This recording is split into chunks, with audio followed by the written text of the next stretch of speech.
চিত্রনায়ক সোহেল চৌধুরী হত্যা মামলায় ৯ আসামির মধ্যে আজিজ মোহাম্মদ ভাই, বান্টি ইসলাম ও আদনান সিদ্দিকীকে যাবজ্জীবন কারাদণ্ড আর বাকি ৬ জনকে খালাস দিয়েছে আদালত।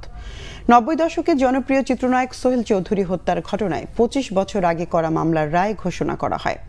ঢাকা দ্রুত বিচার ট্রাইব্যুনাল ২ এর বিচারক অরুণাভ চক্রবর্তী এ রায় ঘোষণা করেন। এর আগে রাষ্ট্রপক্ষ ও আসামি পক্ষে যুক্তি উপস্থাপন শেষে গত ২৯ এপ্রিল বিচারক রায়ের এদিন ধার্য করেন।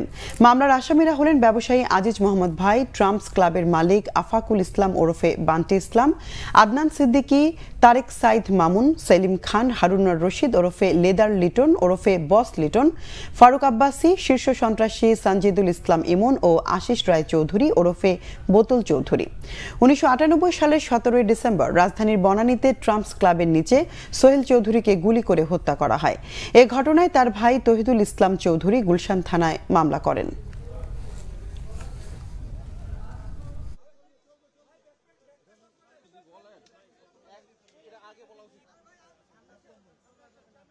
এই মামলায় মোট ৩৯ জন সাক্ষী ছিল।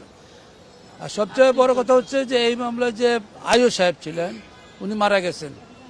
এই মামলায় যে 164 করেছে যে ম্যাজিস্ট্রেট সাহেব তার জবানবন্দি ছিলেন 164 করেছিলেন, সেই ম্যাজিস্ট্রেট সাহেবও আদালতে আসেননি। যেহেতু এই সাক্ষী যারা দিয়েছে তারা গা বাঁচিয়ে সাক্ষী দিয়েছে এবং তাদের চেষ্টা করা হয়েছে যে আসামিদেরকে এই মামলা থেকে কিভাবে খালাস করানো যায়, অব্যাহত এই ধরনের একটা অপচেষ্টা ছিল।